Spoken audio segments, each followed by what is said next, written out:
be pastors. Is that something that we should take in context or something that we should take literally? Paul writes that women are not to be pastors. I don't think that's a fair translation. He does write, I do not permit a woman to have authority over a man. And yet, Paul had a partner in ministry named Priscilla, who taught the great preacher Apollos. So what on earth is he saying when he says, I don't allow a woman to have authority over a man? I would argue that he is writing to Timothy in 1 Timothy 2, and he's pointing out that in Ephesus, which is the city that Timothy was pastoring in, there was a goddess, Diana of the Ephesians. So there was massive confusion about sexual roles in Ephesus.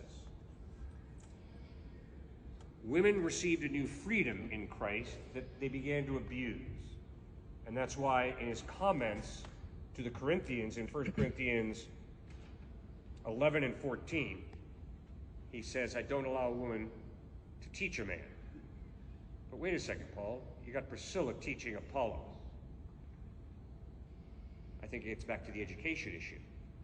Women were not allowed to get an education, so Paul is saying, I'm not going to have an uneducated person starting to teach. Now, what I've just told you, some very strong Christians who I respect highly disagree with me.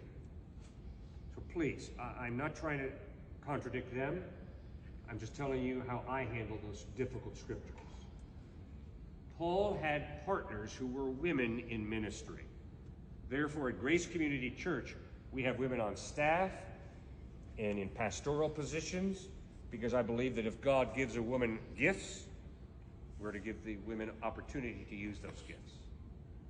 So we have women elders and we have women planning team members who handle finances, strategy of the church.